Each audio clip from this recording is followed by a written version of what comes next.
November 2019, 2:47 a.m. A 19-year-old hits upload on a diss track aimed at misogyny itself. By sunrise, Pansu has 10,000 plays. By sunset, she's either finished or just beginning. Her name is Zay Zacharias, and what the internet saw as an overnight explosion was actually the culmination of a lifetime spent rebuilding from failure. Because here's what most people don't know. Before Zay became the unapologetic voice challenging Filipino hip-hop's boys club, she was a dancer, a gifted one.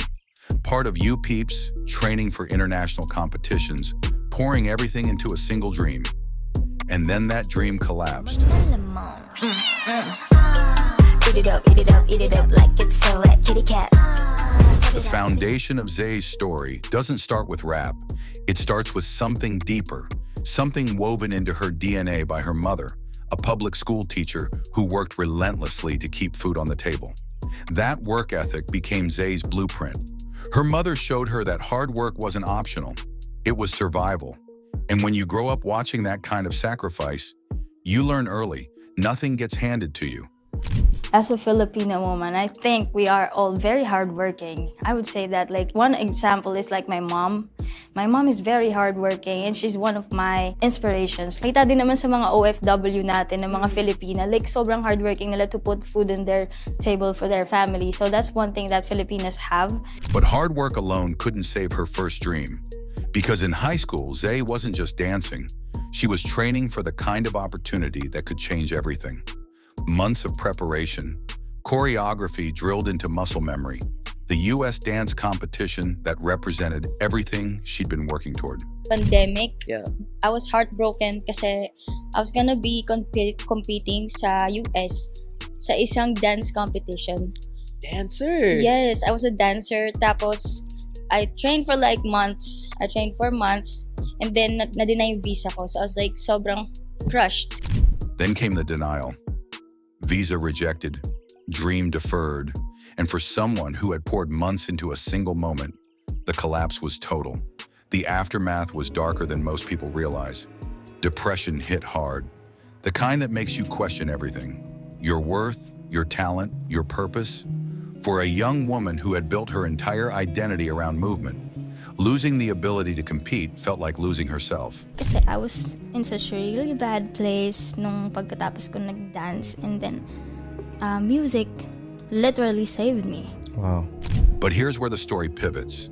Because in that low point, isolated, directionless, grieving a dream, Zay stumbled into something that would save her life. During the pandemic, stuck at home, she started recording freestyles over YouTube beats. Just experimenting, just trying to cope. I was like, I need to find another thing for me. Yeah. So, nag-try ako mag-rap sa phone, YouTube beats. A lot of Rap people start. type beat. Yep, type beat. Yes. And then nag-rap lang ako and then posted it on the internet and people were like, do some more. And I was like, I will do some more. And then they said, do some more and more and more. Okay, I will do some more and more and more. And then kinarir ko na lang. Yeah. It wasn't entirely random. Zay had always been a writer. Poems, journals, thoughts she kept private, and she'd grown up playing instruments, absorbing music in ways that didn't fit traditional molds. I think because I used to love writing poems. I started with that, I think, and I used to play Ako kasi sinusulat ko lang Flames. So when she posted those first rough freestyles online, she wasn't expecting anything. But the internet responded. Strangers encouraged her. Comments piled up. Do more. Keep going. We want to hear you. And just like that, music became more than therapy. It became a second chance. But here's what makes Zay different from so many artists who blow up online. She understood her voice, not just sonically, but conceptually. She knew she could be sweet and melodic one moment, then flip into aggressive, confrontational energy the next. That duality became her signature. I like to play around with what I can do with my voice. So when I make music, I try to not sound monotonous. So I really explore. That vocal versatility, combined with her natural bilingual instinct, gave her something the Filipino hip-hop scene had never quite heard before. Because Zay didn't code switch strategically, she just spoke the way she always spoke. Taglish wasn't a marketing move. It was her reality. And then came Pansu. By late 2019, Zay had been making music seriously for less than a year. But when she heard Nick Makino's track Niyang, a song that objectified women in ways that felt all too familiar, she didn't stay silent. She wrote a response, a diss track, a 3-minute middle finger to every rapper who thought misogyny was just part of the culture. The track went viral immediately. Twitter exploded. Co-signs came from established artists. Suddenly, the 19-year-old from Quezon City with no industry connections was a name people knew. Pansu is a track calling out misogynists, rapists, fuck all of y'all. Pansu wasn't just bold, it was necessary. Because for years, Filipino hip-hop had operated under unspoken rules.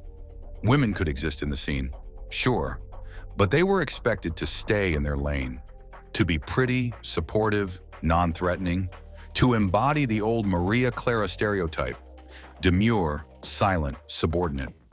Zay refused. When I entered the music industry, I wanted to write about Filipino women being strong and being literally just a badass, cool woman. Kasi the Clara perspective na they put upon us Filipino women, I'm just really literally so tired of it, because we're not mahinhin, we're not it's not always like that. I mean, our ancestors are literally badasses, so I was literally just trying to portray that, and to see that is literally magic. But visibility comes with a cost, because the same internet that celebrated Pansu also tore it apart. Critics called the execution mildly average, compared her flow unfavorably to Ruby Ibarra, questioned whether she had the technical skill to back up her boldness. And beneath the critique was a familiar undercurrent. Who does she think she is? The backlash intensified as Zay kept releasing music. Some accused her of being divisive. Others dismissed her as just another social media rapper chasing clout. And then there were the comments that cut deeper, the ones that said she wasn't a real queen, that she was disrespecting Filipino womanhood by being loud, sexual, unapologetic. I get comments like, "You're not a queen." Like, Oh no. Really? yeah, but like that's okay, because I am. And you know that. Yeah, and I know it. Like, who are you? Uh-huh. But perhaps the most insidious pressure came from the industry's tendency to pit female rappers against each other. Because in a scene that barely made space for women, the assumption was always, there's only room for one. Every new female artist became a threat, a competitor, someone to compare and diminish. Zay rejected that framework entirely. When they see another female rapping, they compare them to each other. Like, Diba? can't we coexist together? We can coexist together. Like, course. she exists, I exist too. She's a queen, I'm a queen too. That's okay. And through all of this, the criticism, the backlash, the constant comparisons, Zay was building something quietly revolutionary: total creative control. Because unlike most rising artists, she didn't just write her lyrics and show up for recording sessions. She directed her own music videos. She stayed for every mixing session. She choreographed her own performances. Lagi akong may input dun sa mga music videos ko. Like, every music video I ever made, I always had like yung vision before I ask a director to like direct it, yung para matapos siya, but like mostly me. That hands-on approach wasn't about ego, it was about survival. Because Zay understood something crucial. As an independent artist with no label backing, no industry connections, no financial safety net, control was the only currency she had. I actually don't produce music. I don't create beats, but I stayed for the production. I mean, But independence came with brutal trade-offs. While label-backed artists had teams handling production, marketing, distribution, Zay was doing everything herself, funding videos out of pocket, editing until 3 a.m., betting on herself when nobody else would. I didn't have money. I didn't have connections. I don't know anyone in the music industry. It was really hard. It was really hard for a startup like me. I was 19 years old and there was nobody to like assist me in everything. And beneath all the confidence, all the batty energy that audiences saw online was a quieter, more vulnerable truth. Self-doubt is relentless, especially when you're building alone. The biggest challenge is really believing in myself when nobody was supporting me. Nobody would invest in an artist who only got potential. But Zay had a framework for surviving that doubt, a philosophy born from years of setbacks, starting with that denied visa. She reframed every obstacle not as failure, but as a test, a video game level she had to beat to unlock the next stage. Kasi ang mindset ko is hindi. Pag nalagpasan ko to, test lang to. Pag nalagpasan ko to, level up to. Para ka lang naglalaro. Kumbaga, para lang siyang game. It's like a game. If you see it like that, not too serious, Yeah. parang mas mapupush mo yung sarili mo na, level up to, level up to. Push, push, push, push, push, push. Don't give up. Sobrang basic nung advice ko, but like, it's really just that. That's true. And that mindset carried her through. Because by 2024, Zay wasn't just surviving, she was thriving. Her music landed on Netflix The Gentleman, soundtracking a Filipina gangster character during Women's History Month. The irony was perfect. A track she wrote about being the baddest now representing Filipino power on a global stage. The placement wasn't luck. It was the inevitable result of staying authentic, staying visible, staying independent until the world caught up. And it proved something Zay had believed all along. The industry doesn't make space for you. You make space for yourself. Today, Zay Zacharias is proof that the old gatekeeping model is dying. That a Filipina with no connections, no funding, no label can dismantle stereotypes and shift culture, one track at a time. She's opened doors for the next generation of female rappers. She's shown that independence isn't just viable, it's powerful. But her biggest contribution isn't the music itself. It's the message embedded in every hook, every verse, every video. You don't need permission to own your power. I want people to be empowered when they listen to it. Listen to it when you're doing your workout, when you're doing your makeup. Makes you feel like a bad bitch, like it does to me.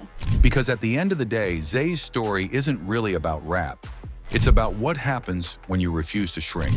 When you take every rejection, every setback, every moment the world tells you to be quiet, and turn it into fuel.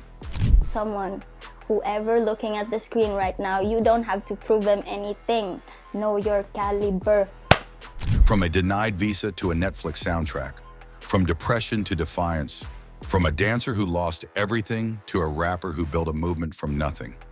That's not just a success story, that's a blueprint.